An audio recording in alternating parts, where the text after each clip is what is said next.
when the goals were vastly different. But somehow, once a building has been constructed based on a foundation, a particular foundation, then it's hard to move out of the building into another one. But what we are saying is that there is another way forward. There is another way to re-envision education, to build a new building, which is built not on square foundation, but perhaps a round one. And children are more capable, perhaps. Children want something different. Parents want something different. Society needs something different. So we need to think of education in a very, very fresh way. So PATH has come out of 20 years of research in education. It is something that is working vastly differently. It is not just based on some notion or idea, but yes, it is based on a vision of a brand new education, which can have every child succeed, not just some. And that is, of course, one of the criteria we should have in our minds, that it's not about some children succeeding and other children really suffering, because for the parent and for that child, it matters that they succeed. So every single child should succeed is a goal we can all agree to and agree with. However, our current classrooms are not designed for that. They're designed for pushing a normal distribution curve. Because teachers invariably teach to the middle of the class. Teaching a whole class is very difficult and to cater to every child's needs. Of course, there are a lot of pedagogies out there or thought processes that let's work with, for example, teaching children at their level. And it's hard to find the level of the child, because the more you measure it, the more you find out that it's not static. It keeps moving. It's dynamic. You don't know something today, and within 10 minutes, you'll know it. The moment you measure it, you move to another place. And so we need to be much more circumspect about the idea of teaching at their level. Also because the teacher, the classroom paradigm, the books, the materials, the whole gamut of how we operate is designed with the idea of teacher at the front, children following, and the teacher has to then address every child as a class, not as individuals. And so how do you individually tutor them? So there are lots of puzzles, there are lots of questions when we think of addressing every child. There are other issues as well that we feel should be part of every child's education. So the goal is not necessarily only about academic proficiency. That also, I think, Ria is with me today, and very happy to have her with me. So Ria ji, Ria Gupta, she's an educator, and maybe I think, you can introduce yourself a bit. I'm assuming I'm introduced already. Please, can you share a little bit about yourself? Yeah. Hello, everyone. I'm Ria. I'm Master Trainer at Getty Global Education and Training Institute. And we are pleased to welcome you all here to our PATH Town Hall. So I completely agree.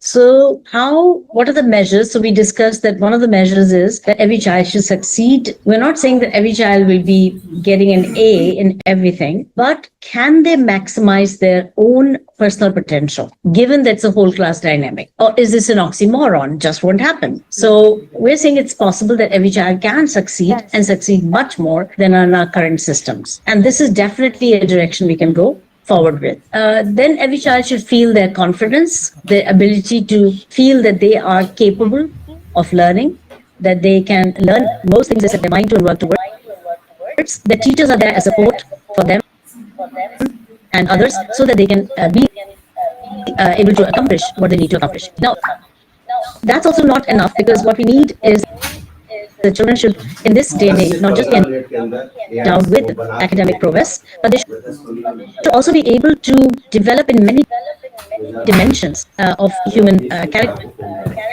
and that includes the 21st century skills that are paramount importance. You're working in a multicultural, multi-ability, multi-age grouping. It's not just blue-collar workers, all of them of the same age, pretty much in the same cohort, doing the same job every single day. People are required to think and beyond that to work with each other.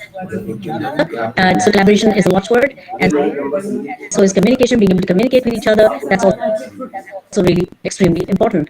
Children know their material, but sometimes they cannot express it because most of the time they've been passive listeners. They've not been active participants. There's not much communication in class. Sit down, stand up, form a line, have your lunch. Those are some of the most commonly heard phrases, and some others. But that's all they hear all day long. There's no opportunity for them to connect and to work with each other so that they can communicate and learn those crucial skills. These are not skills you can teach in a year, right? These are not skills that you will learn taught tomorrow in grade 5 or grade 6 and suddenly you're very good at communication. These have to be multi-year processes because there's so many rich ways to communicate. So that is, I would like to add to that. I had this incident when I was in nursery. I believe there was one of my friends who used to sit with me, and luckily she was my very good friend. And till my 12th grade, she was the only friend that I had like throughout my school years. But when I stepped out of my school, I found it so difficult to communicate with people, to talk to them, to express myself. So here, what Dr. Gandhi just mentioned, that it's so important to develop all these qualities from the beginning itself. right. So PATH stands for purposeful, active, transformative, and holistic education. And I would think there's hardly anybody who disagree with the four terms here. That when you have them actively engaged, they learn more, but also they learn to communicate and so many other benefits that we see. Now, I'd like to open up my PowerPoint presentation. And here you will see what PATH is spelled out as. And we're calling it a movement for transforming education.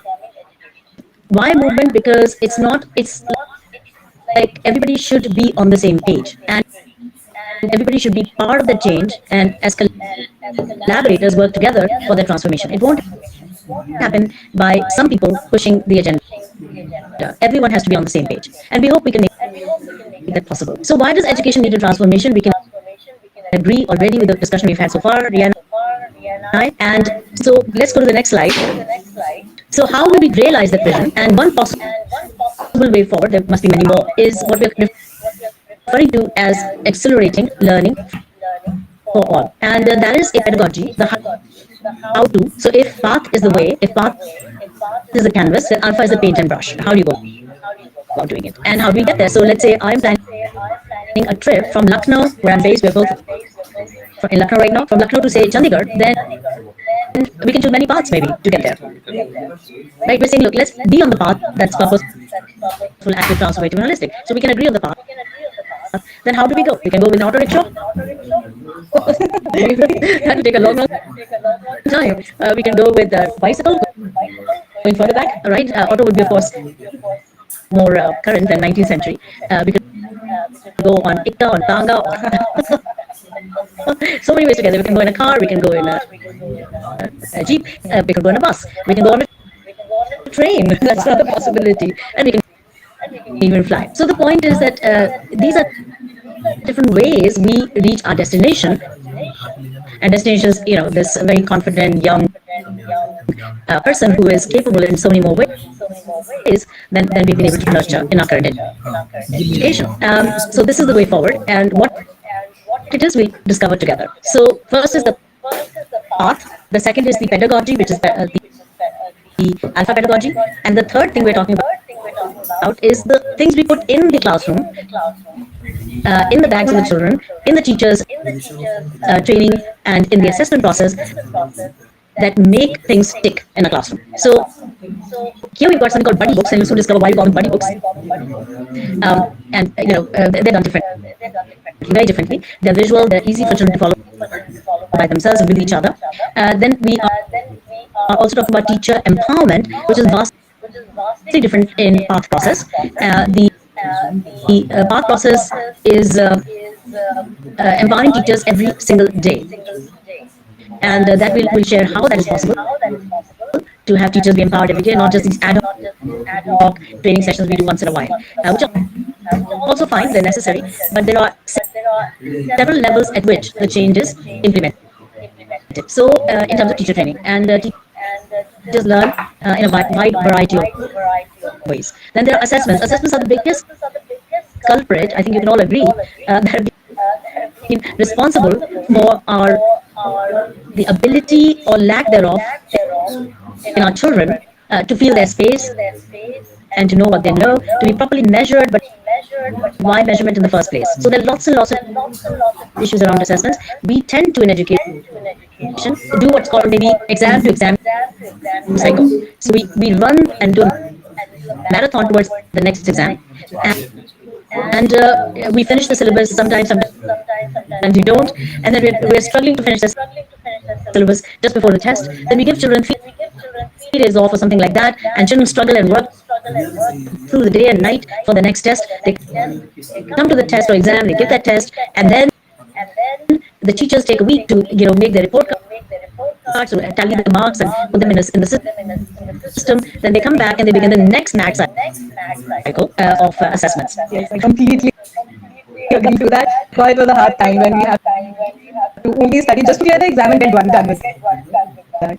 Yeah, exactly. And it's such a relief for everyone, including the teacher. Oh, thank God it's over. So, but it is kind of madness that's going on.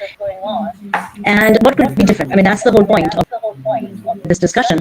Is there another way forward? And so assessments are another very big area of reform in path process. The other is the books that are designed, or the ed tech part of the program, because children today are very much on technology, and we can't avoid the fact that there is AI out there now, which we may as well embrace it. So how do we embrace it? In what ways do we have EdTech and AI deliver the promise of this new age? So why this change is urgent? Let's talk about that too. So we know what modern day education looks like. I'm not calling it old anymore because there have been so many reforms along the way, and there have been positive reforms as well, many. But what remains at the heart of even modern day education, and perhaps we'll agree with that, is that all of the education is teacher-led, pretty much across the board, whether you look at it in one country or another, whether the East or the West or the developing countries and developed countries. I think it is pretty much the paradigm of teacher-led education. So teacher is the repository of knowledge. Teacher is the one who is transacting that learning. She is explaining the concepts, and the children are listening, hopefully, listening carefully, and they are ones then who are being able to absorb that knowledge and do certain activities. Maybe, of course, modern education, there are a lot of child-centric activities, and more environments are child-centric. So what does child centricity probably mean is that the children are getting to do some, have joyful moments together. They may be doing projects, maybe they're working with each other on what is constructivism, which is basically think, pair, share, and work with each other as well. So a lot of things are happening. Teachers are making the environments more fun for the children, but majorly education remains pretty much teacher-led. And what's also interesting is that we see the teachers are highly active, but the children are passive. They're sitting there and watching, which is something obviously seen even in modern education. And content delivery, we can agree, is not the same as learning. Right? So we have delivered the content doesn't mean learning has happened, because it's majorly relying upon listening. And what we listen to, and this is research all over the place, that what we listen to, we remember only for a short term. We tend to forget over the long term. That's Ebbinghaus forgetting curve. It's natural. But what we do, and this is well known, we remember more. Yeah. So the skills that we teach to, being able to recall something, being able to write a paper, are skills that are pretty much outdated. We can agree for this new world, brave new world we are in. Absolutely, I agree to that. The question is that whatever they are listening to, are they actually learning those skills? Are they able to use those skills in real world? Or is learning or this classroom environment is just a matter of listening and giving exams? Or is this going to be helpful in their real life where they can actually use the main essence of the classroom? So that's the major question that we should think about. So that's where we have an alternative, which is PATH, Purpose for Active Transformative Holistic Education. So who is active in path, the teacher or the child? Child, of course, all Right. So active part is very clear yes. in path, and it's a definite alternative that we can look into, because here what we're dealing with is, instead of teacher led, is child led. Instead of teachers active, the children are active. It is not content delivery; it's more like transformative learning, in which children are co-creating learning with each other, and also by themselves to some extent. But they have the support of each other. So that has led to transformation within the classroom. We had never ever imagined that kind of transformation that we're seeing today.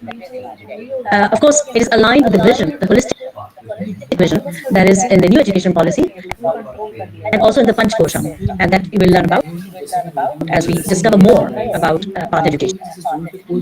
So, a quick background: path was developed over 20 years of classroom research and was launched in the fall of 2022. That's not very many years ago. In fact, this fall it is 3 years in terms of the number of months that have passed. It's the fourth academic session. We began our research work in government schools in Shamli in Uttar Pradesh, given to us by the Ministry of Education, because these kids had just come out of the COVID and they needed to very quickly learn their reading, writing, and arithmetic skills that are referred to as the Nipun Bharat mission in recent years, and that has come out of what's called the new education policy. As you all know, new education policy 2020 of Government of India.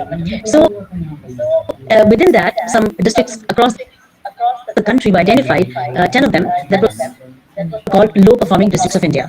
And lo and behold, when I approached the Ministry of Education, in particular, a wonderful person called Anita Karwal, who prior to her role as Secretary of Education was the chairperson of the CBSE board. So she was very contextualized, very interested in academic agenda. And when I shared with her, we're getting such tremendous results of the children learning to read in a month, 2 months, and so forth, she said, let's talk. And that led to her giving us 2 of those 10 low performing districts of India, one being Shamli and one being Samarpur. Now that's important because we began our project not with the private schools per se, though it was developed at a private school, City International School, Lucknow, a CBSE K-12 school, but the first major implementation of that was done in a government school. And government school has its own, issues. Teachers are always very, very concerned about the children there also. They want the children to succeed, but the issues are different than, say, private schools. Private schools have their issues also. We work now with both. And so after that adoption by Shamli, we were able to work with the City Montessori School, Lucknow, on a pilot basis for 2 years. Now we are serving some 22,000 children with Spark pedagogy.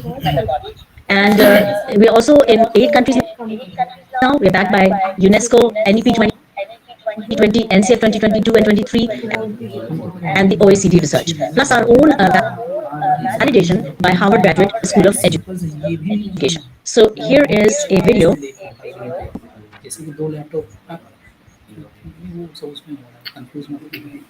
अरे नहीं किया है हमने क्योंकि वहाँ पे फिर गड़बड़ होती है तो यहाँ पे हमने फिर रियल वीडियो चला रहे हैं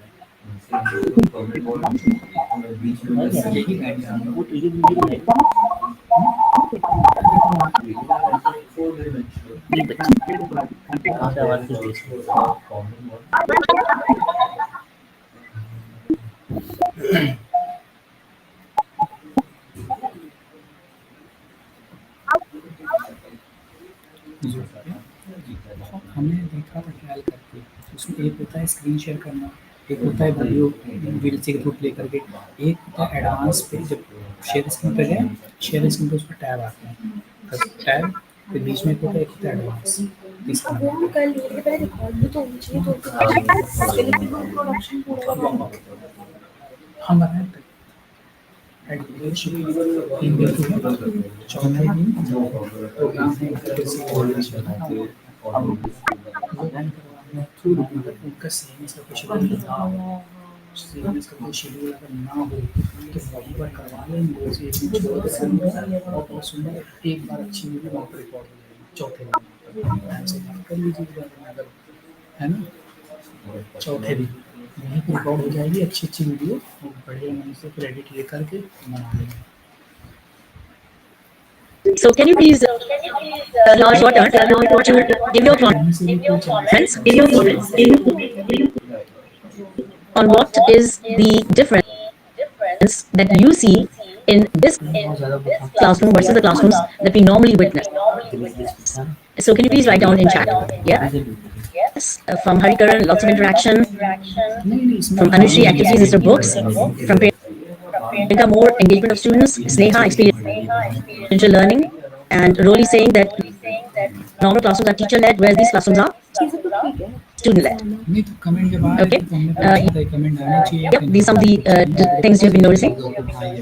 लेकिन इसको कोई भी It's activity-based, it's experiential, ठीक है बिल्कुल and it's learning with fun. नहीं तो अगर ये वीडियो कैमरे वाले So I think we can agree that this is what we दूसरी really वीडियो लेंगे तो उसमें ये चीज़ possibly want. Active classroom that children are learning and learning with each other. They are noisy classrooms, but they are productive ये पीछे का नहीं in terms of learning. So it's productive noise rather than a disturbing noise where learning is not happening. They're not chit-chatting. They're actually focused on the job. Will learning be more in this way, Riyaji, or will it be the same or less? It would be a lot more than we can usually think of. You can see there was a lot of noise, as ma'am mentioned, that it is with purpose. They're not just wasting time running around, pulling each other hair. No, they're not doing that. They're actually discussing. They're actually helping each other, asking questions, and also if you notice that they were, you see that high five. That's the best part. I love that when I get to know that I did well, right? Absolutely perfect. Now we'll do a fun interactive activity with each other, and I'm going to go back to my PowerPoint presentation, and we're going to do the activity which is called Fun with Names game. Okay, here we are. So Fun with Name game, and basically Ria is my partner here, and here is the name of Sumita, who is a friend, a colleague. Since you're in your own single spaces, you may not have your partner with you, but think of a potential partner who's working with you. So in this case, Ria and Sumita are the two partners. So can you write down the first names, your first name on a sheet of paper, and your partner's first name on the sheet of paper, right? Imagine a partner name and write it down. So it's Ria and Sumita. Okay, I can see people at work. Excellent. Once you've written the two first names, cross out any duplicate letters. Keep it just once. Every letter keep just once. Like in Ria and Sumita, the I was common, so one I is left, not two, and A was common, so one A is kept, not the second. Right, so now you have unique letters. In our case, it is 8 letters. Now put a box around the 8 letters, and we're going to now do a timed fun activity. So in 3 minutes now, think of all the words that you can make that are 2-letter words, 3-letter words, meaningful of course, not names of people, but nouns, verbs, anything, adjectives, 3-letter words, 4-letter words, 5-letter words, 6-letter words, any number. You can repeat a letter, that's not a problem. Now you've got your unique letters, you can repeat any one of them as many times as you wish. So make as many words as you can without using proper nouns, people's names, especially people's names. Okay, your time starts now. How long do we have here? 3 minutes. 3 minutes. Okay, so 3 minutes activity. I can see a lot of focused people here.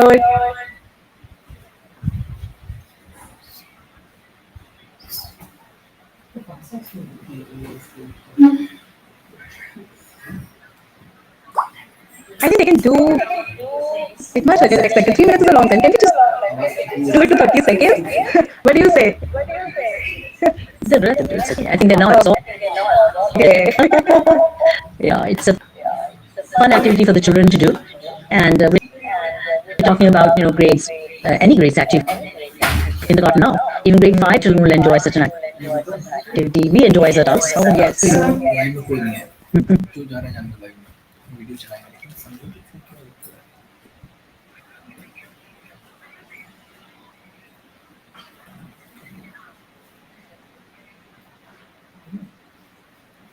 System दिक्कत कर रहा है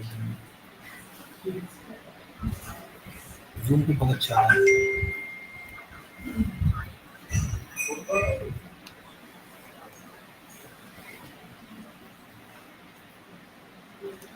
We are 3 minutes up. 1 minute to go. Not to scare you. Teachers may always give more time. They can feel the flow of the class. If everybody's on task, then don't push it. Yes. Time's up. Okay. So now can you type the biggest word in chat that you could make? The biggest word that you could make. Each one of you. 4 letter, 5 letter, 6 letter, 3 letter, as you wish. So lovely to see a young person here with us. Wonderful. Priyanka, is that your son? How awesome. I love it. No, it's great. It's great. Now you have a partner there with you. Wonderful. Okay, so what words did you make? Let's see. Interactive. Wow, Smita, that's huge. Long word. Then we have DUNG.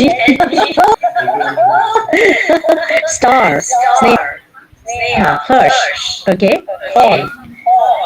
Kin. Learning. As it is. Okay, Bushra. Neat. With the K. Then you've got dung, nag, gag, seed, tram, stair, atrium, that, omega, some mega game. My goodness gracious me. Make, meet. Wow, this is amazing. Now, let's do a comparison with our normal way of doing an activity that builds vocabulary. How would we normally do it? Would we give a dictation, for example? Yes. Right? So say, okay, children, next 5 words on the board, write it in your book. Yeah, and the child will just write it and wants to get done with it as quickly as possible. That's it. What was he learning? Was he knowing those words? I don't think so. Or you may come in the morning and say, okay, I'm going to dictate these 10 words to all of you. Please write it down. And then or he will put up the list of correct spellings for those 10 words. And then you can either check your own work, which will be a luxury, or mostly the teacher will check it for you. Right. I say it's a luxury when you can check your own work or each other's work. It's really nice because you're interacting with each other. It's not about mistakes. Mistakes should be seen as a problem. Never. We are now an L1 and we are still making so many mistakes. So I don't think it's a problem. It's a part of the process, right? Mistakes should be seen as normal. We all make mistakes and we learn by making mistakes.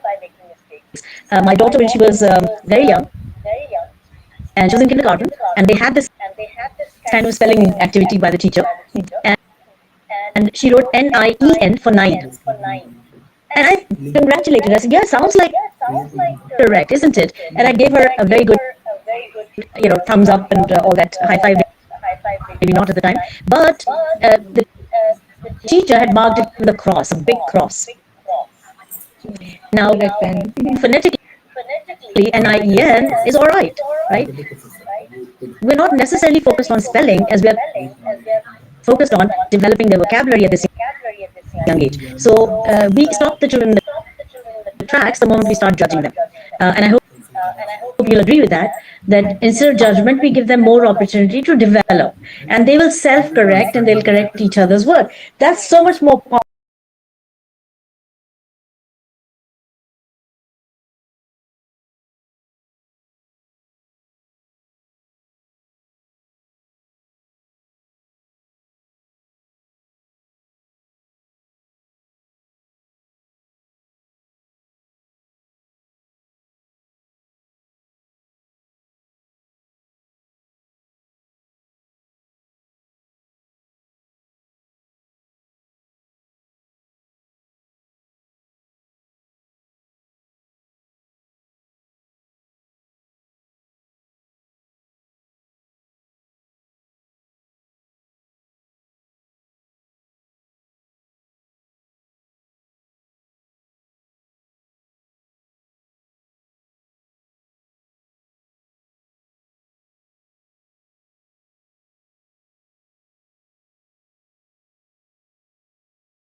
aspects in mind, and we can make this. So this is the training that our teachers need, how to change that ever so slightly and yet get such a more powerful outcome from the process.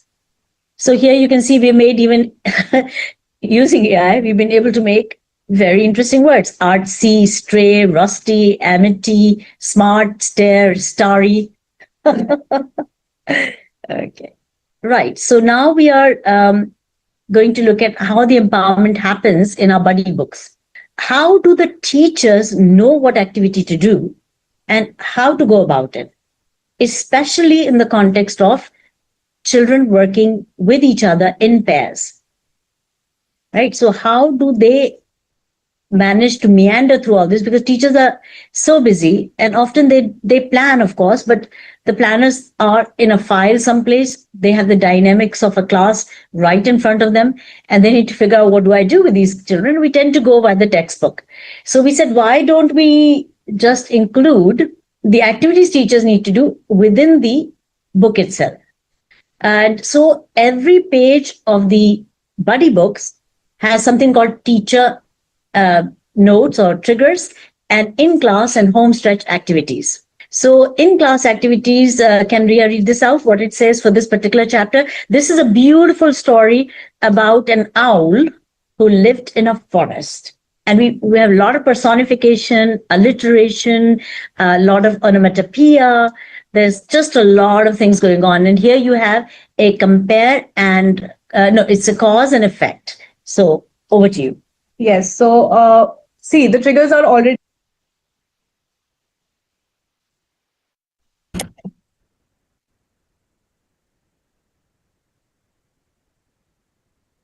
given in the textbook, so you don't have to worry like what exactly it is, how are we going to go about it. So you just have to follow the triggers and then just act it out. So the first trigger, as it says, look at the colors on the owl's wings.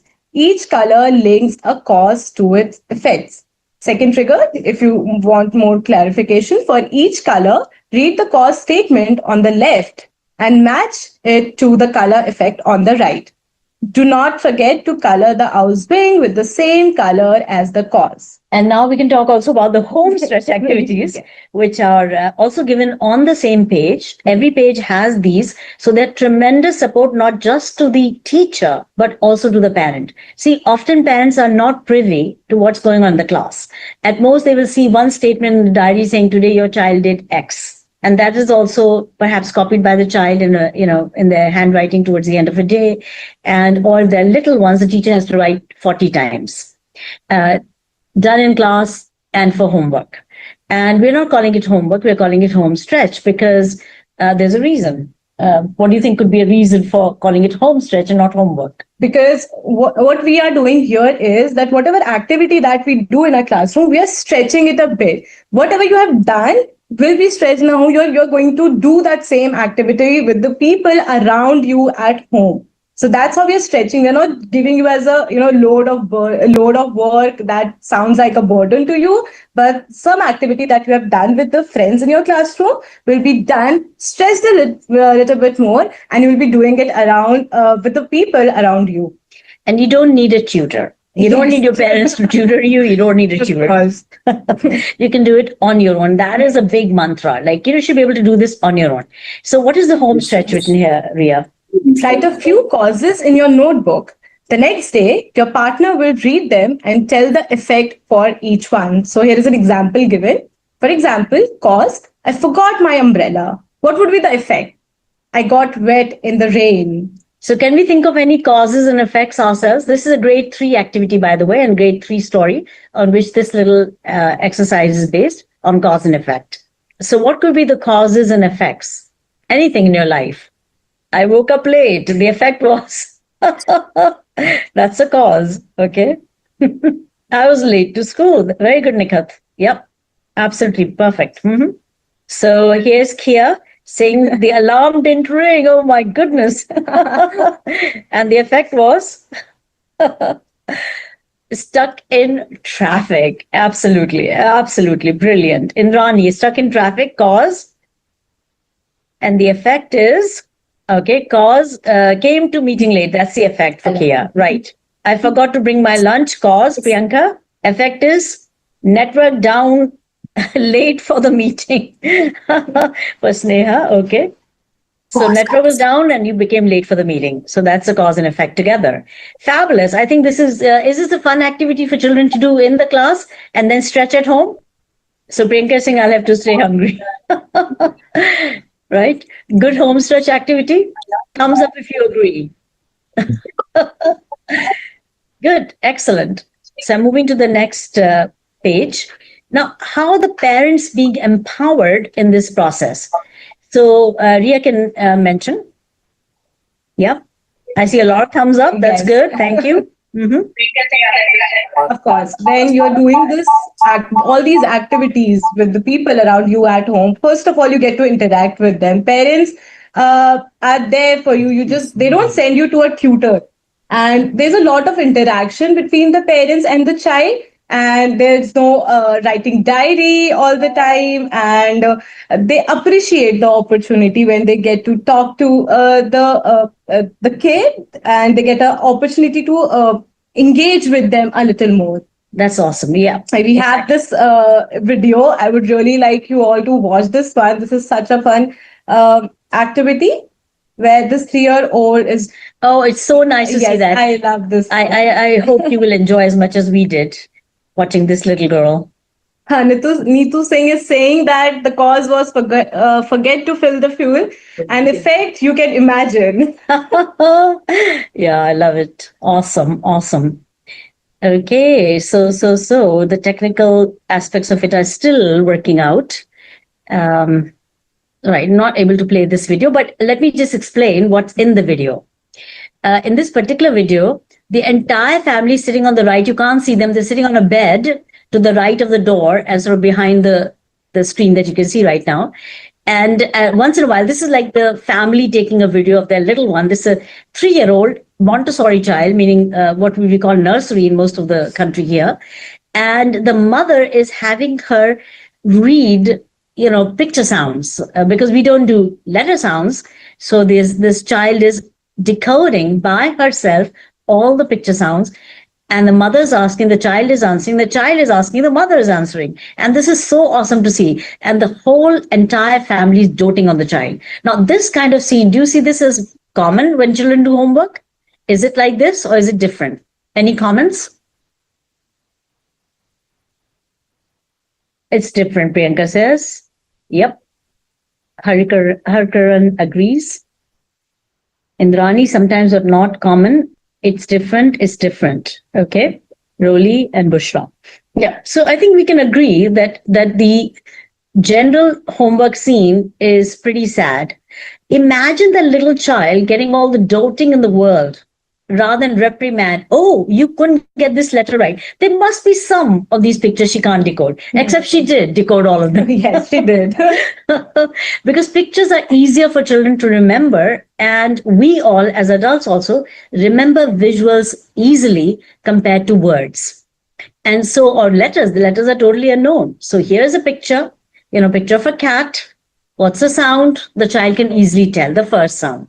Any picture the child can decode very easily compared to an unknown letter and the letter sounds. So we are not using letter sounds. This is vastly different from the normal phonics, and phonics as in like a huge variety of phonics programs are there, and they're all very good and excellent. They're better than whole language, at least in data. We are seeing that children are learning faster with phonics. And phonics, there are a lot of reading wars in the United States and different other countries as to which way to go. There's the science of reading, which is very popular right now, and still there are a lot of critics of that. The whole language, of course, phenomenon is less out there as at this point. Even in India, we're seeing a lot of phonics programs flourishing. But what we are saying is that, look, let's take another look at that, because the beginning is unknown. And beginning is what matters the most. For example, children don't know letters. So you wrote teaching them A, B, C, D, or whatever it might be, but A is not known to the child, B is not known to the child. Similarly, if you say B says B, that's also not known to the child, because B does not say B. B says B to me. It doesn't say B. So, and with the A, it becomes an accentuated B, but you're supposed to say, So you are like not even hearing that, but the kid is supposed to be able to make that soft sound with the letter B. So you are with the letter B, but B does not say B. So again, rote learning. So twice rote learning before they can actually understand, okay, these letters have sounds. So many of them don't even teach the letters anymore. They just teach letter sounds. So that goes together in a way. But nevertheless, it takes a long time for children to be able to pull out a picture, a word or a letter from a stack and immediately say what it is. While here, you pick out a picture from a stack and they'll be able to tell the picture and its first sound. So basically, we are dealing with a brand new way of engaging the child. So very little children are reading complete words. Yes, I agree with Priyanka that this is also improving their critical thinking skills. Yeah, please feel free to continue to comment as you engage with this content we're dealing with. I'll go to the next slide.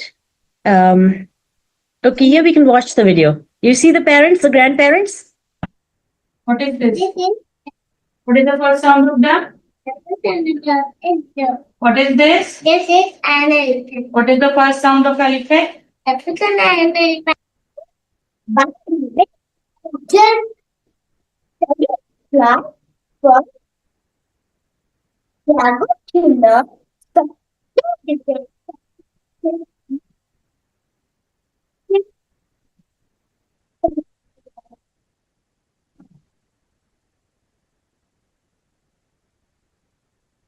For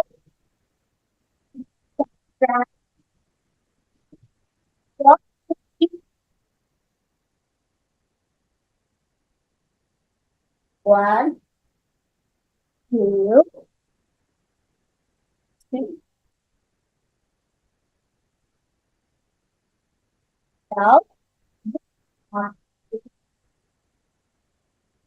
two, forward. One, two,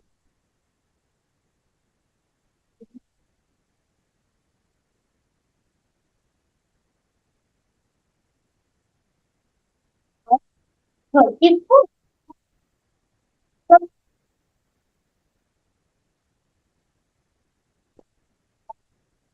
Two, four,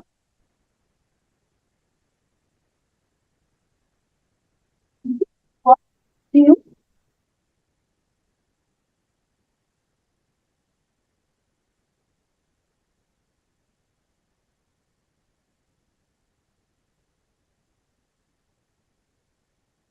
Now we have to subtract 2 from 3.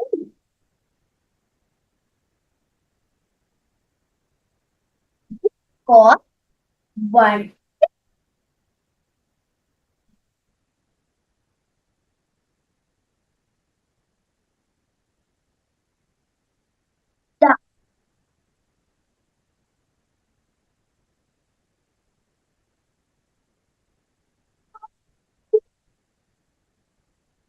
So how did you like this video and the previous one? So Sneha is saying different kids learn through different means. Some learn through listening, some through writing, some practically. This method does develop their cognitive skills. So the question is primarily, what should we be using? What should be our primary mode of dealing? Of course, this notion of the some kids learn through verbal, I think this has been an interesting issue because Dr. Howard Gardner came up with this idea of multiple intelligences, that we as human beings have a lot of intelligences. He did not mean to say that there is only one way in which we can learn better, like for example, visually or, cognitively. Some children have those powers a little more than the others. So some will become orators, some will become great writers, some will become great mathematicians. So there's no doubt about it. But when we are teaching them, what will engage and retain their learning more? Is it verbal for most of the learners, for all of the learners? So looking forward to your views.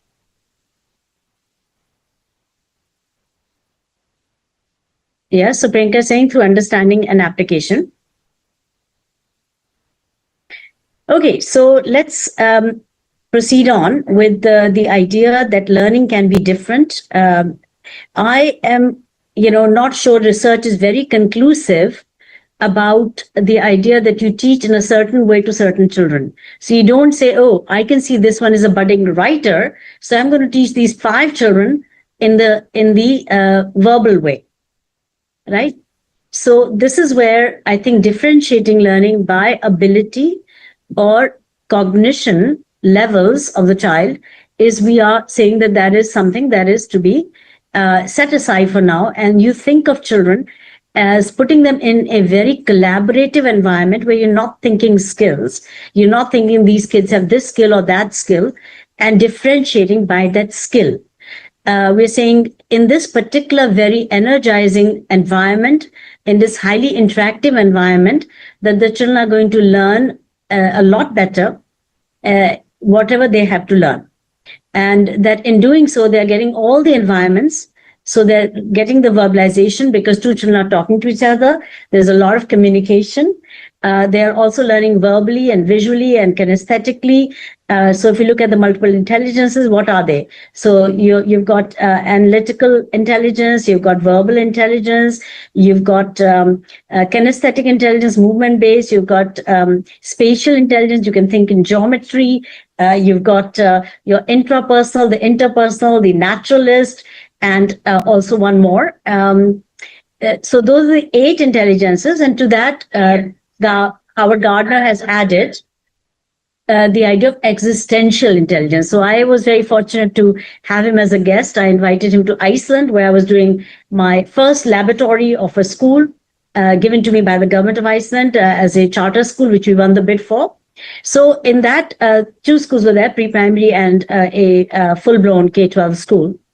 So here, I wanted to pick the brains of people like Howard Gardner, who has floated this idea of multiple intelligences. We had a wonderful discussion. And one of the questions I asked is, why is there not a spiritual intelligence or any kind of moral intelligence? And he said, I'm still working on it. Then a few months later, we saw him float the idea of existential intelligence.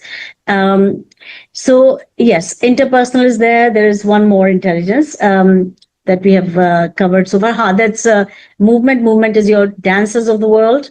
They are there. But the fact is, if you can include all those environments in a single classroom, that perhaps the learning is greater. So everyone picks up what they need. You don't have to differentiate a class. And they will grow up in their own natural way, like different trees, Ria, right? One is a spruce tree, one is a mango tree, one is a maple tree, one is, every seed grows in a different way. And similarly, our children will grow and mature in different ways. But the question here is, what kind of a learning environment do we provide which is going to serve them all and better? That's the question. So a loving gardener sees this plant needs a bit more water, this plant needs a bit more air, this plant. So yes, the teacher must know where the child is, not feeling so good in a classroom, where the child could be helped a little bit in this or that. And that's where we have what's called reflection register of the teacher. So this is again different. Teachers do not need planners at this point in time, because all the plans are given to them in the books. As you saw, the in-class activities mentioned on every page, every half-page modules. They're frequent, and they are a very good guide to the teacher as to what to do in the class. And they're ready reference. It's not like it's in a notebook someplace or in a library where you have a resource center for the teachers. So here it's an ongoing support for the teacher, and the teacher can also keep, therefore, they do not need to make a teacher planner, which is what we normally swear by and have been doing, and every teacher does that. We're saying, look, instead, let's have a reflection register.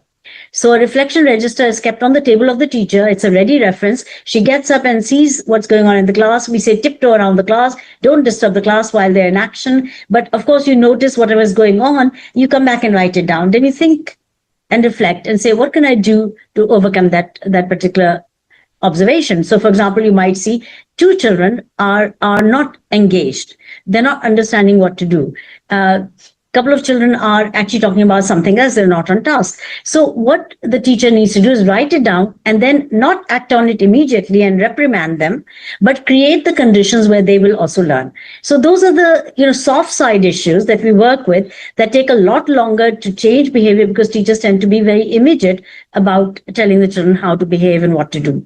We want to launch ourselves in the long term. We want to bring out those behaviors in a manner that is much more becoming, that doesn't label children, that you're always missing your homework, that you're always naughty. We must not say those things at all. Anything that's a label like you always should be avoided. So even if you notice something that's not so good and right now you want to say, look, can you please be on task? Yeah, that's okay. You can remind them. But one way is to remind the individual child and say you should be on task. The other is to say, everybody who's not on task, let's do, wave in the air. All the children will do their silent clapping, and then they'll center again and they'll begin again. So there are many subtle ways in which teachers can address what they notice, and what they notice they write in their reflection register. It could be something they did not do quite right, because let's say in the whole class only 10 or 20 children can actually do the task. That means I need to go back to the drawing board and re-demonstrate what the children need to do. I need to be much clearer. So there is learning for the teacher through the reflection register. A reflection register is also something they take to their grow circle meetings. And this is another way the teachers learn to teach in a better way. They learn from each other, learn with each other. And it has a beautiful structure, the grow circle.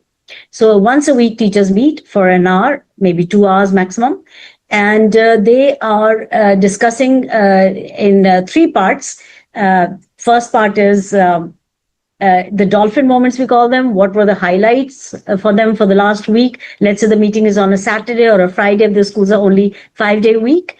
And the teachers will come up with their dolphin moments, what they enjoyed, and what was really something that was powerful, an anecdote from their reflection register. They've written, I saw this child who never wrote is writing like, tons of work. And that was such a delight to see. There's such a transformation. Any kind of joyful moments they discuss in the first part.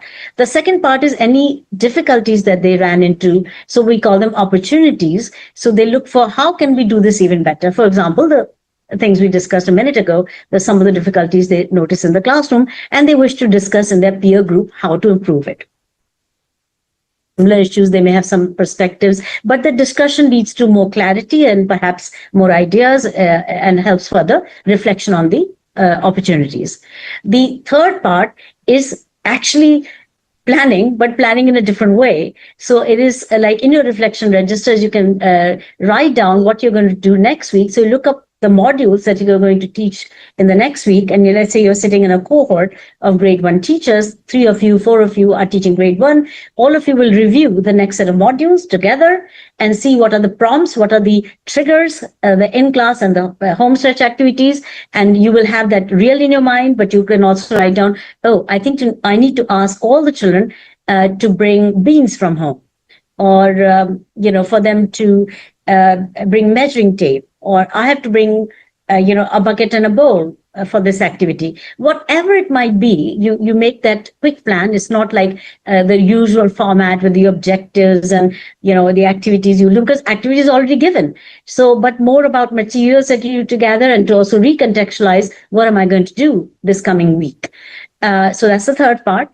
There is for the administrator a part called tracker that they need to fill, like where is everybody at, to what module they have come to, and what modules they have to do next week. So then it is like tracking the progress. We have a macro plan. It's called the pacing plan. Then we've got the micro, the weekly plan. And of course, the very micro is the actual lesson. And they can always do something different to what is given in the triggers at the bottom of the pages. That is for us one activity we can propose. We don't want to propose too many activities. Teachers can come with their own creative ideas, but early on we say, please do not try to add to the ideas, because they should begin where we are at, so that they learn the process first before they can start adding to it. And so that is support and help for them. But it's not a constraint. It's not a no to come up with new ideas and to work with them. We encourage that also, but down the road. Yeah, that is why we not only call teachers as a facilitator, but also a galvanizer, where they are providing the starting point and let the child flourish in whatever they are doing in the classroom. Very good. So now we're going to do this together. You see, the phonics way is letter, and the letter is, let's say, C, and the sound is K. Okay. And the alpha way, the pathway is a different way. So, what is the pathway? So, I'm going to ask as a partner, she's my partner in class, and I'm going to ask her a question. So, I'm doing a teacher child demonstration. That is the first thing we do. We don't go to the front and teach. What we do is a demonstration. This is really powerful, really different. I never teach alone as a teacher. I always bring a child out to the front and do a what's called teacher child demonstration. Now, in selecting the child also, there's a process. So we don't just select a child. We have all the names of the children written in ice cream sticks, and we have them, or chits of paper in a box. So I close my eyes and pick a chit. And I say, okay, on this chit is written the name of Ria. So Ria, will you come forward, please, and be with me as my partner? So Ria will be happily coming over to the front. Normally what happens? So they know that it's time for teacher child demonstration. So all the kids, me, I, and teacher invariably, unfortunately, picks the children that she feels will do a better job. And that is invariably some children. So they get a bigger chance and bigger, opportunity to come to the front. Here we make it fair. So if by chance, well, what we should do is, if Ria's name has come out, I'll put that on the side or in a different box. So next time I call some child out, it'll be from the remaining set of chits. So it's very fair, very transparent, and teachers should be always very transparent. And that's how every child get a chance. And there is no such group and sitting at the back and not even caring what's going on in the classroom. Here, every child get the chance so that they can come forward and communicate with the teacher. I really find it so exciting and such a wonderful thing to do when every child is getting a chance to communicate with the teacher and do an activity with them. Right. Okay, so we'll do what a teacher is supposed to do with a child. So for a minute, let's say I'm the teacher and Ria's the child that got picked randomly from the jar. And so I'll say, Ria, what is this first picture of? Is this a car? Absolutely. Perfect. Well done. Okay, that is a car. So what's the first sound that you hear in car? Car. Ka. Brilliant. Well done. Well done. What is the next picture that you see? I don't like this fruit, but it's an apple. Absolutely. Good job. Good job. That's an apple. What's the first sound that you hear in apple? A. Excellent. Excellent. Well done. It's not a, it's not it's a. Very good. Because sometimes we tend to call it a, which is obviously not the right thing. It's what is the sound that you hear in it? A. Apple. A. A falls out of it. So that's good. Well done. Well done. What is the next picture that you see? Is it a tub? Yes. Good job. What's the first sound that you hear in tub? Tub. Tub. Excellent. Good job. Good job. Well done. Now, my last question to you is, what is the new word that you get when you add these sounds? Let me think. Car, ka, a, tub, the. Cat. Wow, well done. Good job. Now, see, it is not done, this activity. This is the first part of it. Teacher, child. Now it's child asking the teacher. So the next word in the book, the child will ask the teacher, not this word, the next word. It's not repeat after me. It's learning a process. I'm asking, what is this? My partner is saying, this is a particular picture name, car. Then I'm asking, what is this? the other person is saying, this is apple. What's the first sound? The second question I ask, what's the first sound of this picture? What's the first sound of this picture? What's the first sound of this third picture? And then, so I'm learning 2 questions, how to ask those questions. The very little ones also ask those questions. So what is this? What is the first sound? Those are the first 2 questions. And the last question is, what is the new word, right? Or what do you get by adding the sounds? And that is the third and final question that the child should know to ask. So sometimes the teachers have to practice just those questions so they're not mixing up the questions, and to go slow at the beginning so that they can speed up later on. So it's slow down to speed up later on. We must not rush this part of it, especially at the very beginning when they are learning the process. So here we are saying process is far more important than the lesson that car is car. Right? That is not the objective of the demonstration. The objective of the demonstration is that the children who are watching, all of them sitting in their pairs, they're watching that what is it that I or we need to do to work in a pair. So first part is I ask questions, she answers. Next part is she, the child, asks the teacher questions. So in the next version, I think we'll put in more words here so you can see the second part. But for a minute, imagine she's asking, don't do the same pictures, but now she has to ask the teacher. So what will she do? I'll just Ask me. any picture. No, start with the whole thing. I mean, imagine it's a new set of words. Oh, New word. Right. So, what do you see here? I see a car. What is the first sound of car? Cup. Well done. Thank you. Good job.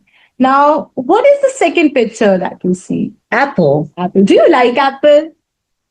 Yes. What is the first sound of apple? Oh. Oh. Try again. Apple. So I hear a. Well done. Thank you. Okay. What is the third picture that you see? I see a bucket. Try again. What else? It could also be a tub. Tub. Right? So what is the first sound of tub? Tub. Tub. Tub. Good job. So well done. High five is very important because I really like that part of an activity. So what word do you get when you add these sounds? K, a, t. I can see those pictures. I'm deriving those sounds as I'm relating it, and add up to make cat. Wonderful. Good job. I love it. So this is how the process goes. So they have learned that how one child will ask a question and the other child will answer. Then for the next word, the child will ask the questions, the second child and the first child will answer, and they'll give each other a high five. And what we also learned, that they will say, if something goes wrong, try again, think harder, try again. There's another way. You don't tell the answer right away, you say try again, right? And this is something we teach the children. Very important that they learn these manners, how to work with each other as equals, not as children who are higher and lower. It's not like teacher and child. Teacher knows, child doesn't know. No. In this context, we are saying both are to be equal. Right? So I've empowered Ria enough that now she can ask me questions and I can answer. And that's how the learning happens. So after the teacher-child demonstration, we do what's called child-child demonstration. This is one more chance to explain to the children what is their task with each other in a pair. So they have a whole bunch of words. They have maybe 9 pages of words that they're going to decode on their own without any other demos. So there are 2 demos. One is teacher-child demo. The other is child-child demo. So here again, I'll ask Ria, not myself. I'll say, Ria, pick any 2 names from this box of chits. She'll pick the 2 names. This is a child. And I will then read them out if they can't read on their own. Otherwise, Ria will read out. These 2 children, please come to the front. Ria will go and sit down. Now, these 2 children will do exactly what we did with the next word and the next word. So in the process, we have covered 4 words. 2 words we decoded and blended, and 2 words that the children are doing. So 4 words they practice with in the front. Now the class should know what their task is with each other, and they get going. They may begin on the first word, cat. That's okay. and then they'll continue on. We do not want teachers to come to the front and do demonstrations of every new word. And that happened in one of the campuses. Yes.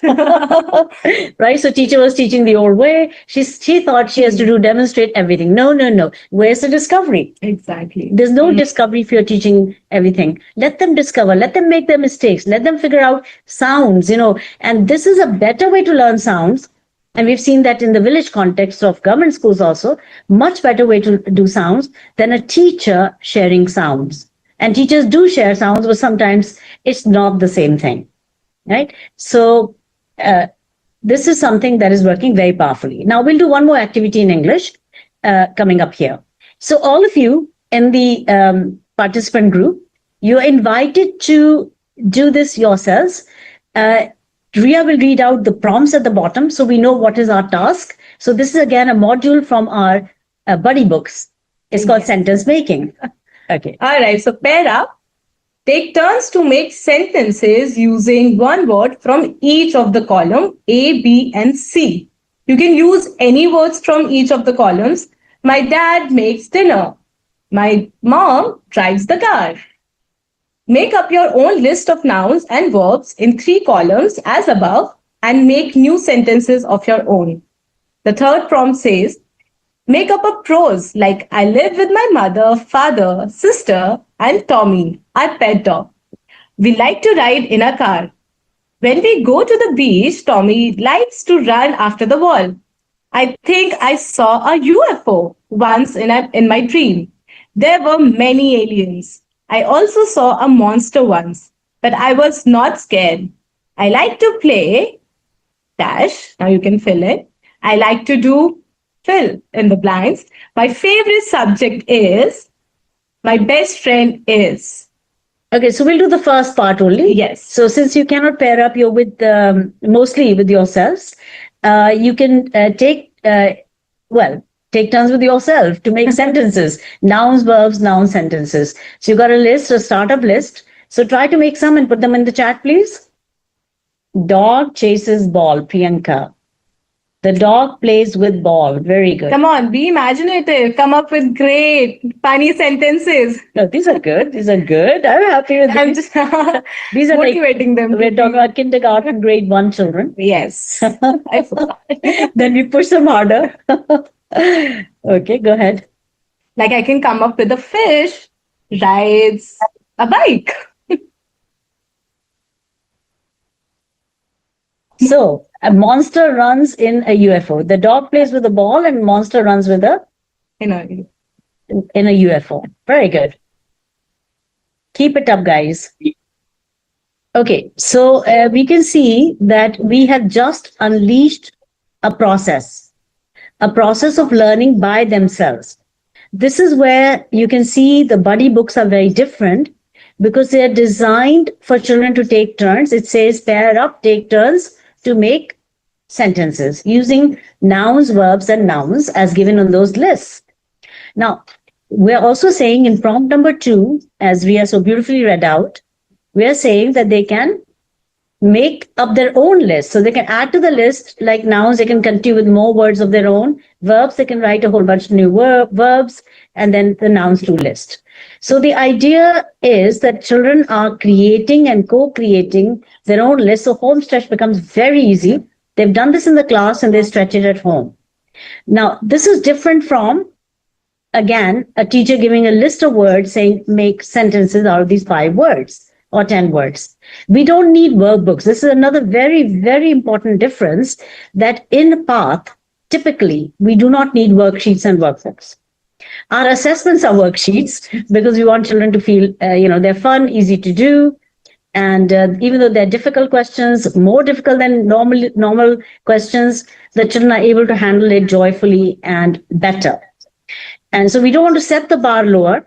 We want to set the bar higher. And we want all children to succeed and to do better than the grade level bar that we normally set. So it's no longer normal distribution curve we talked about at the beginning of the town hall. We're not talking about a normal distribution curve. What happens if all children are above grade level? Or let's say the majority of them, maybe barring 3 or 4 who are having some kind of special need. And those children also are doing far better in this environment. And here, as you can see, again, is an example of how children can create their own learning by themselves and with each other and stretch it at home. And they write a lot more in this process than they would write in the previous process. So, any comments on this? Yeah, Priyanka says creative intellect. Ria, you want to say something about this? Course, here you see they are making sentences. Okay, we have one more comment by Sneha that it builds imagination. Of course, it does. So here you are allowing the child to, make sentences by themselves rather than just writing it on the board and where the child is just copying whatever it's written on the board. Here they're learning how to make sentences, especially when we talk about the third prompt here, where they have to make their prose. They have to make their own setting, a story out of it. So, you are allowing them to learn and to learn with the partner. Yeah. So, and we are raising the bar each time with each of the prompts. And they're capable. That's what we have discovered. We need to unleash a process and we need to provide that support that comes from working with a buddy as opposed to working on your own. So we've been used to the idea the teacher will tell and the children will individually do in the class. The teacher will collect a whole bunch of notebooks or worksheets. The teacher will correct it, give it back to them. We're saying, look, let's challenge all those notions. And without making it more difficult for anybody, in fact, on the contrary, making it a lot easier for everybody and making sure that learning is unleashed far above our expectations till date. Okay, and let's see how the children are writing in the fun way with this system. So you can see there's a ton of writing that's going on. It's in the notebook, not on a worksheet. They can also color these things, and many of these you can't see, maybe all of them, but we know when we go into the classrooms, we see sample of their work all across the walls and in the corridors and in their notebooks. There's just a ton of work. Typically, in a year, children of the various grades are writing 3 to 5 times as much than they did in the past. And as far as correction is concerned, because what happens if you write more, the teachers have to correct more.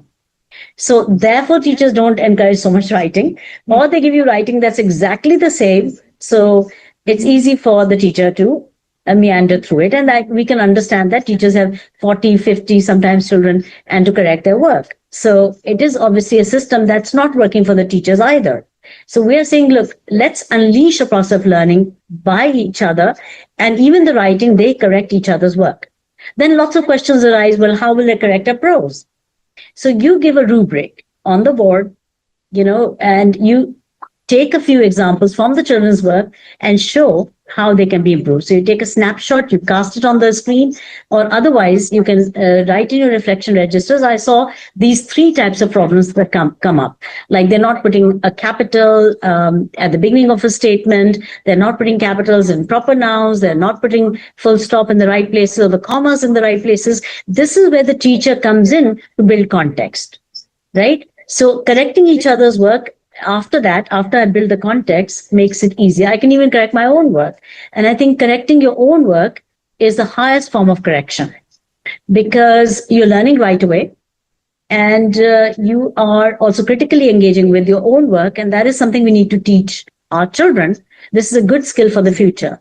Often we have people in our context who will mostly just write whatever they need to write. They'll not think about it. And right now, they will not even run it through AI. They're so super confident. And they bring it to you and you say, well, it's full of flaws. So children are not taught in our schools how to correct their own work. And they must. And so this is a skill in of itself that develops. Then the question comes often, as we will appreciate, that where's the time? We're all in a rush. We have to finish all that syllabus. So what are the conflicts that come up? So much work for the teachers, and you all being educators, we do. So we all will agree to the fact that there's so much happening in the school. You will have to take care of the festivities, then you will have to correct all the notes and whatnot, exam paper and all of that. But when you're allowing the kid to correct themselves to help the other kid, your partner, कुछ तो burden कम होता है, right? थोड़ा तो burden कम होगा. Actually, when I get a piece of work, however bad, I get going. Right. So it is easier for me to double check on children's learning by correcting once more what they have already corrected for each other, and that way I also pick up a Yes. little more. Like, okay, children didn't pick up the nuance of this or that. So I think it is all learning for everyone, including the children. Then I come back and revisit it. It's not like I don't deal with it. And this is something I also want to mention about the old mad cycle of assessments, where we're assessing the children, and after assessment, we're giving them a report card, right? The report card goes to the parent. Parent looks at it and takes, certain action or the other. Some parents will be kind, some will be unkind to the children. And what we're saying is, look, let the feedback be vastly different, which is informing parent of where the areas of need are, because that's what they really need to know. And that you cannot do with a summative report. And summative reports have been holding back human potential for as long as we know. Yes. Because it says Ria is a good student, while let's say Sunita is not, right? So this kind of labeling that comes with or without saying, because many times the schools now, modern schools don't tell you that, but the child knows I'm not good enough. And that feeling is something we need to resist and in fact completely eliminate in our education system. Every child should feel, oh, I think I can do it, or I can get help from my partner, and I think I can do it the next time. Teachers always there, of course, for me. My parents are there. Everybody's there to support me, but I can learn it. And that feeling is so much more powerful than saying I can't do it. Because I can't do it is a fixed mindset. And as Carol Dweck has so beautifully researched for all these years, I think she did 22 years of research before she wrote her book called Mindset. And it talks about two kinds of mindsets we have. One is a mindset that's called the growth mindset, and one is called fixed mindset. The moment I say Ria is the best student, I have created in her a fixed mindset. Is this going to help her? What's your guess? Is this going to help Ria to know she's the best student in the class, whichever way she finds out? Or is it better that she thinks of herself as, in process, a person that can grow further? Which is better, a growth mindset or a fixed mindset in Ria, even though she's stopping?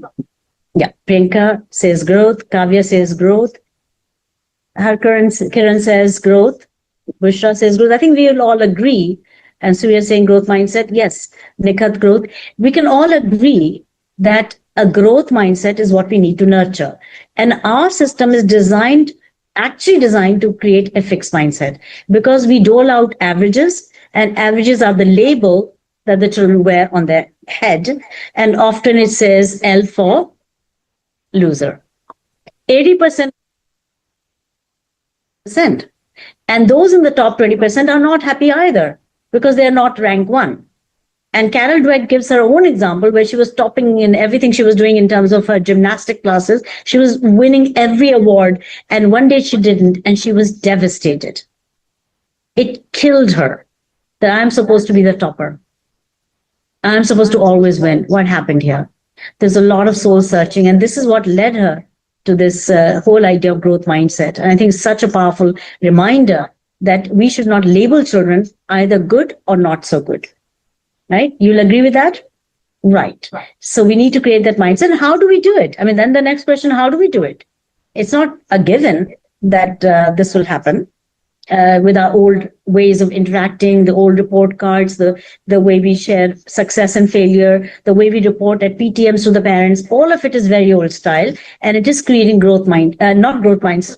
The opposite is creating fixed mindsets in our children. Can't do this, can't do that. While the research in neuroplasticity, the latest research shows that our brains grow. Even as an adult, our brains grow. Right? They're neuroplastic. The more we use them, the more they grow. Right? So that means we cannot label a child not intelligent.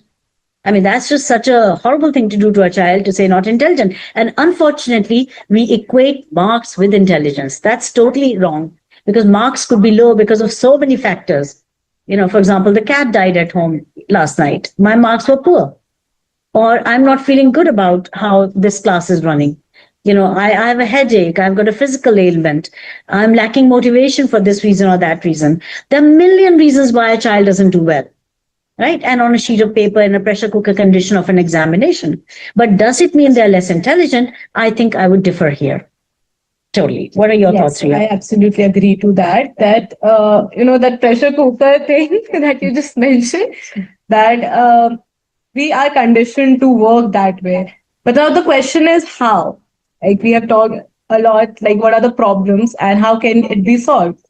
But the question is, how are we going to do that with path? Okay, so it has to be pathway forward. And I think this is a subject for another town hall. We'll definitely bring it up. But there's a huge difference in the way assessments are seen, are conducted, and how reports are communicated, how PTMs are held.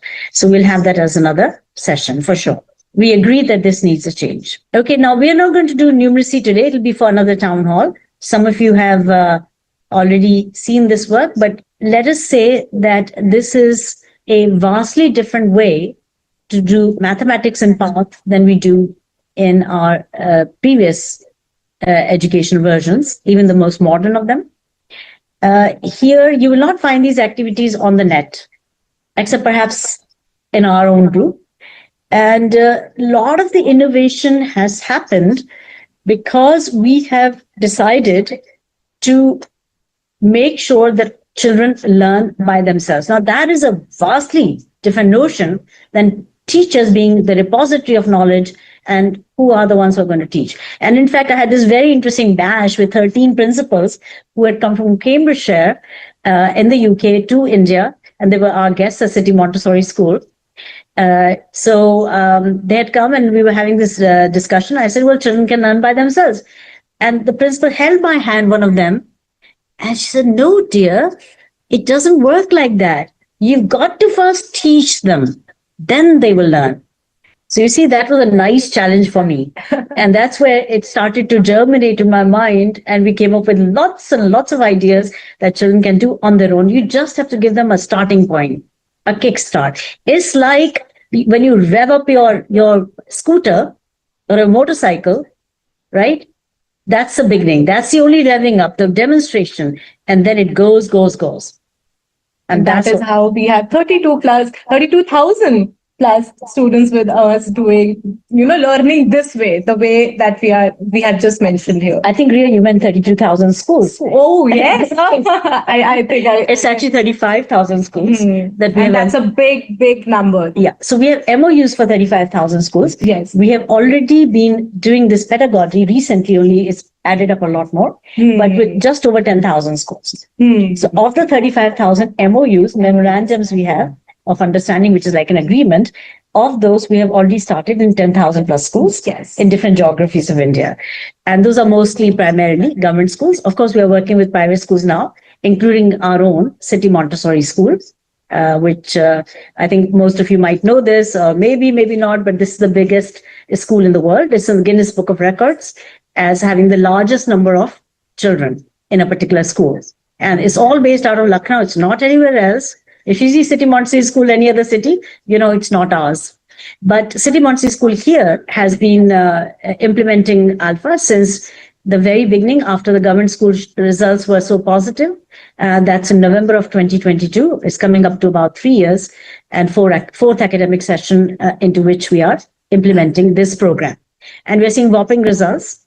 And that's why it's continuing on, because, in private school, you can't take risks. You don't want children to walk out of the door. In fact, what is really, really interesting is that the retention has been much higher as per historical comparison in our grades 1 and 2. So grades 1 and 2, where we do this program, represent the highest percentage of on-roll students that have grown from between last year and this year. So we're talking about 80% of the on-roll increment. That is a combined impact of new admissions and who stayed back and people move for various reasons. 80% of that growth has been because of our PATH program. So I think schools can be confident. They can also come and see, talk to the teachers, talk to the parents, go to the homes, visit the children, see what's going on, and to convince themselves. So we tell our principals to be confident as they embrace this change, that this is not going to affect negatively. If anything, is going to affect highly positively all levels of expectations we have. That is delighting parents, not just making them happy, delighting them absolutely. And you saw some of the videos early on. Why will a parent not be delighted? So that, and then of course teachers, that they should feel a lot more peace. Their roles be redefined. We call them galvanizers, not teachers, not facilitators, because if they facilitate, they're going to help. We're saying no, don't help.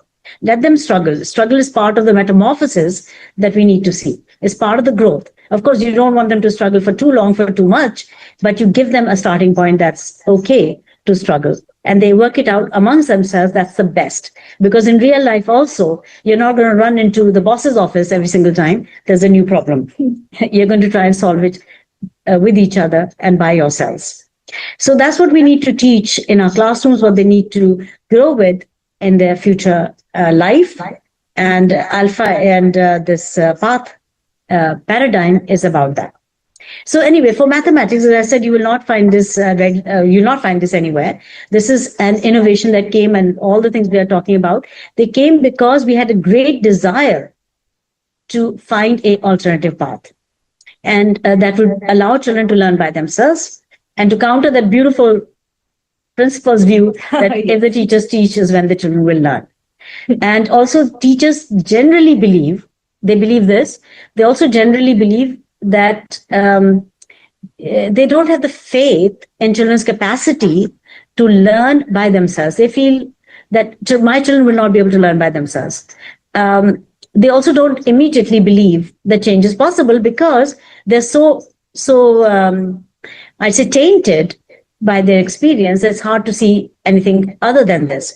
We're saying to the principals, to all of you, that allow us into your classes, because we can replicate that experience immediately for your children, and you can see that change. It's not easy to understand just verbalizing it. It has to be seen. We can do it with you. We can do it with your teachers. We can do it with your children, and you will see that difference right away. So here's mathematics. And in mathematics, we're learning once using matchsticks, or we don't give them matchsticks. We give them small sticks that have the head cut off. We give them these ice cream sticks. We give them bundles of ice cream sticks that represent 100. And so ice cream sticks represent tens. Hundreds are represented by the bundle of 10 ice cream sticks. Thousands, we are giving spoons. Of course, it can be any other material that can be used. Children at home become very creative. They use a variety of materials, spoons, knives, pencils. Even in the village context, they're using sticks from the nature. They're using pebbles or small pebbles, and they're using beans, etc. So they become very creative. They just have to assign them values. Like these are going to be, ones, these are going to be tens, these are going to be hundreds, these are going to be thousands. And they can, of course, do much more, 100,000, 10,000, then 100,000, then much more. And we also have a kinesthetic aspect to it. We're saying begin with the kinesthetic, right? So that is your, we do a snap for a 1, we do a clap for a 10, we do a shoulder tap for 100, we do a clap up for 1,000, we do cross our hands and bend down for 10,000. We do a silent clap with one hand for 1 lakh, 100,000. Right? So we do it kinesthetically. I'm making a number for my partner. My partner's making a number for me. If I get it right, I get a high five, and vice versa. Or if I get it wrong, the prompt is what? Try again. Okay. So here we are. So I'm not going to go into the details of it, but there is the kinesthetic part. You can see represented here by pictures that are of snaps, claps, shoulder taps, and clap ups. Now you can see that this is a module. This is how a module will look. Children know their task from the module. These are vastly different way of designing a book than the books that we have, even the best ones of them.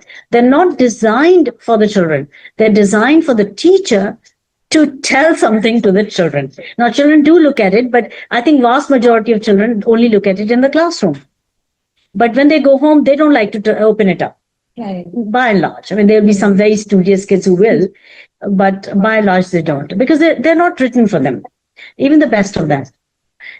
So here's an example of how module will look, how visual it will be, how clear it will be, and children can use their own mental logic, God-given logic, to figure it out. For example, there are 5 matchsticks and it says 5 snaps and a 5 is written down the abstract form. 3 claps, 3 sticks, and the number 3 written there. So they can on their own surmise what it is, and we go beyond this to allocate 3 as a 30. So we do the expanded notation in the next few modules. And here children are doing their kind of own activities in pairs in all subjects. And they're using a variety of mediums to explain to each other and to learn with each other, even the very little ones.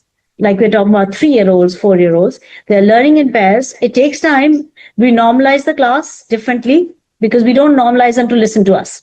Okay, everybody watch me, do as I say, which is the old normalization. We're saying, no. Everybody face each other, work with each other. Don't come to me. I'm not there. I sit on the side. I'm using my reflection register. I sometimes tiptoe around the class, but I'm not there. And if you have a problem, don't come to me. Go to another pair. So here children are learning life skills squarely. And I think this is a vastly different system, as you can tell. And they learn concepts like these are girls from Himachal Pradesh, from a government school. And they're learning by themselves and with each other, but they're learning concepts like how to carry over. Why borrow? Why does it show as a cross out and a number here? And why does it show as in a circle as a carryover? So they learn all that by doing, and by doing a lot. They continue these activities at home and reinforce their own learning. Similarly, for multiplication and division, they are doing things on their own. So here's a video you can watch. I'll show just a little bit of it, not all of it. Tanya, what number have you given to him?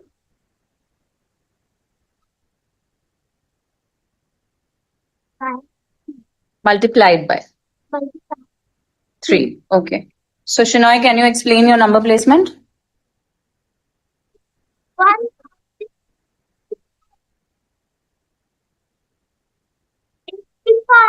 Okay. And how many times have you placed the same number?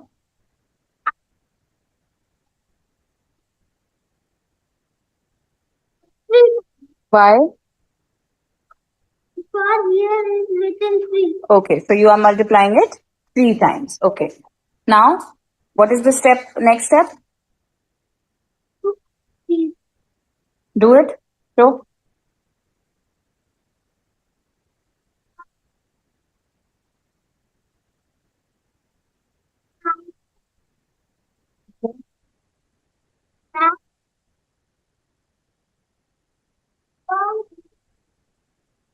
okay. Right, you will put it as carry. Okay, then how many ones are left then? 5. Okay, so can you write the answer in the ones column? Okay. So we have got 5 ones in the ones column. Okay, now what about tens? 1, 2.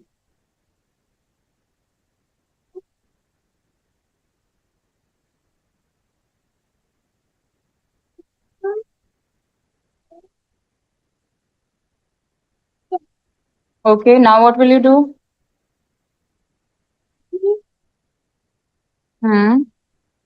And the bank will give you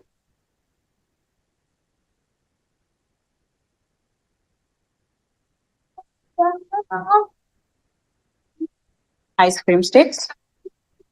And you will put it in which column? Okay.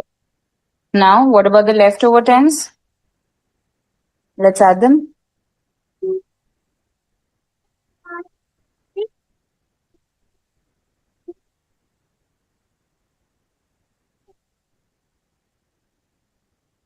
So we are going to.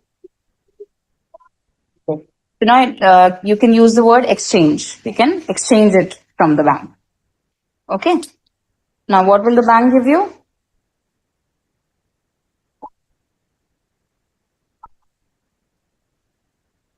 That is hundreds. Now, how many tens are we left with?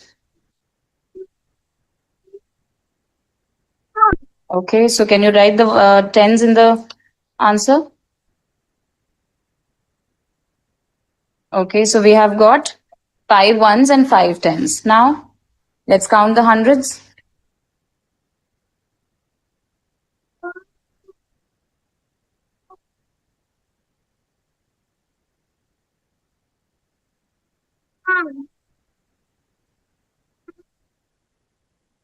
Nine and so since we've reached 10, what we are going to do? And the bank will give us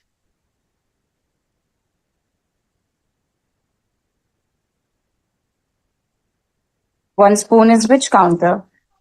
Right. Okay. Now, how many hundreds are we left with? 1. Okay, so write your answer there. 10. Now, how many thousands? Let's add the thousands column.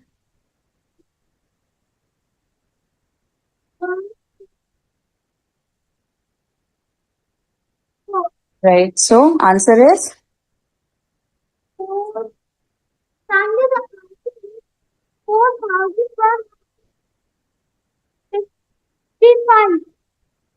is it correct, Anna? Okay, good.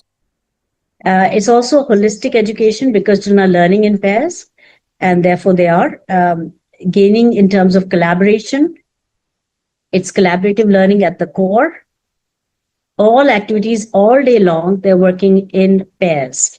Teachers empowering them, showing them how to work in a pair and how to learn and co-create learning by themselves. There's a lot of communication, as you saw. There was a teacher interacting with a child on mathematics, and the language was being used, and the child is practicing that language. Similarly, you saw the little girl that had, I think it was 34 minus 22 early on in a video. And she's at home, the father or the mother, their job has become that to take a video. These kids dress up and they want to be, video recorded. They send those videos to the teachers in the class groups, and the teachers give them a thumbs up and a heart, and the kids absolutely become theirs. It's just awesome to see that relationship. Confident they are. Develop, yes. How confident they are while expressing their thoughts and while doing all these calculations. Isn't it amazing? And you see them practicing that language, which is so very important here as well, right? So they know, okay, how to describe what they've just done. A lot of kids know the technique, but they can't describe what they've just done.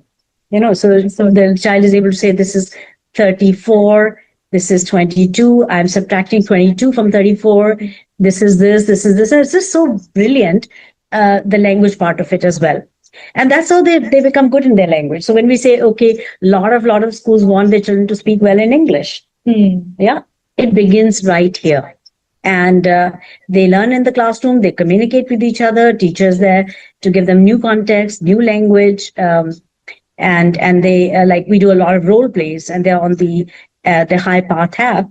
Our app has whole bunch of, I think, 225 role plays. Wow. So these kids are constantly practicing those role plays and develop a very rich vocabulary. But those role plays are also on social emotional learning, on world citizenship, on diversity, on so many aspects that we don't cover normally. So the child says, I'm feeling sad. And so social emotional. And the partner will say, well, why are you feeling so sad today? Oh, because such and such happened. So there is a communication, and you are giving them the language to start with, then they start developing their own language around it. Okay.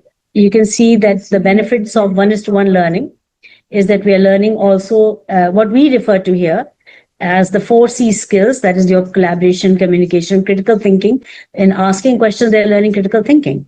They have to come down to the level of their partner, or rise up to the level of their partner. Both are very important skills that they need to learn. And that's creativity as well at the fore. So that's the fourth skill, as we refer to them in our context. And these are also the 4 21st century skills mentioned in the collaboration, communication, critical thinking, and creativity.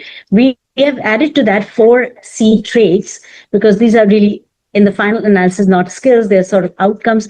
That's what you are or who you are. So here we have, for example, the character of the child. That's who you are.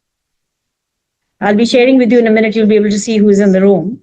And it's a lot of minds working together, but which computer does what is not so clear. So anyway, we'll sort that out for our next town hall. But be that as it may, so the idea that the children are integrating, or this educational environment is integrating the 4C skills and the 4C traits, is far more powerful than having it as an add-on, which is what most schools invariably, unfortunately, have to do when they want to teach them these skills. And NEP says let them be integral. So, but how to do has been always a question mark. And here we have one path forward. There could be other ways to do it, but this is what we are doing, and it seems to be working magically. Okay, so here you can see the children are sharing their concern on the right side for the blue whale and how microplastic really affects their lives, and so many other accidents that happen when we're not caring of our seas and all the things we do knowingly, unknowingly to water. And here is also another one that is about the chimpanzees of the Congo and how they are suffering from the acts of man. So the children read stories. There's one big repository of 45 climate change stories, and that's also on the High Path app. And that is Tara and her magical world.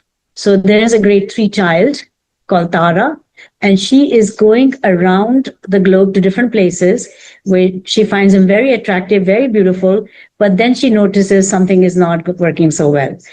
She meets along the way climate activists, she learns about them. So it's a very positive, very upbeat way of presenting. The problem then children then write their own reactions, they do their role plays. There are a lot of activities that are suggested, like prompts and triggers at the bottom of each of those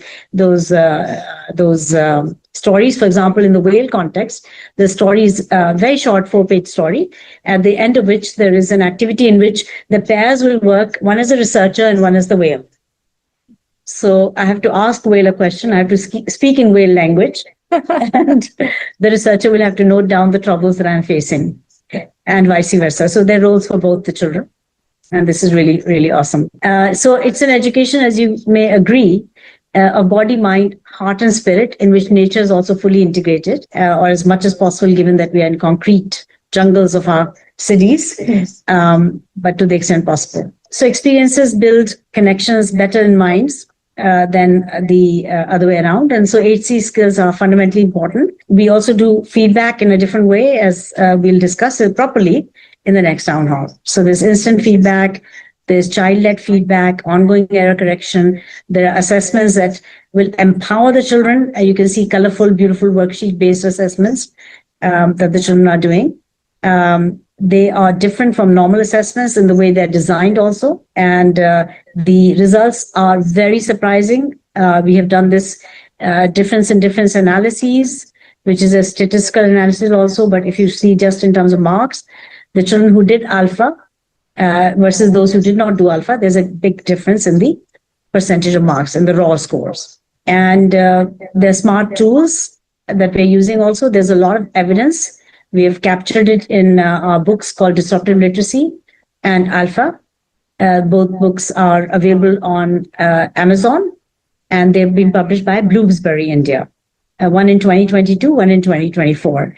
And there's also on the very left, you can see a book, a cover, which is about rebuilding resilient education systems after the COVID-19 pandemic. This has a chapter 8, it's a 600-page book written by Harvard Graduate School of Education, the professor Fernando Ramos, who works there, and his team. And in that, chapter 8 covers our Alpha program in Shamli. And also chapter 10 covers our work in Maldives, where the government of Maldives adopted this program for the whole country. And we're going to see more of that. We are working in many other countries in small research pilots, which will definitely lead to much bigger take-ups. Loads of videos here. I'm not going to be able to show you these right now, but suffice it to say, the kids are unleashing a world of learning on their own by themselves, empowered by this process. So, okay, I'm not going to show these to you, but we'll just assume this is working very well. There's just a lot of individual children references and evidences. Okay, so path we can agree is where every child succeeds more, every teacher also succeeds more. There's been a lot of impact also in City Montessori School, with working in a big way. So the books are different, as I mentioned to you. The High Path app is there. There's also ongoing research, teachers' own, and Getty is the Global Education and Training Institute. We call it Getty. So I is an E here in the sense of how it's pronounced, the igloo E.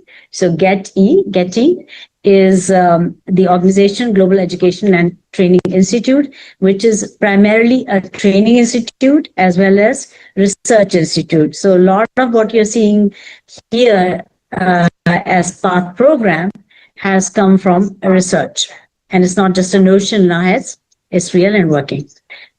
So we have solutions that are foundational, that is pre-primary to grade 2. There's elementary grades 3 to 5, and upper that's 6 to 8. That's coming. And it has a lot of ebooks and alongside the physical books that are, not very thick, we hope, and not very heavy. We split them into 2 parts so that the children don't have to carry a big burden every day to school. There are no workbooks, there are only notebooks. So it reduces the package size, and they're very affordable with strong school margins. And as you normally get, we're not reducing on any of those. And we're offering a lot of other tools that are available for the class. We're offering assessments, for example, and so forth, and diagnostic reports. So this is where I'd like to summarize and end. We want to thank you very much for being here with us.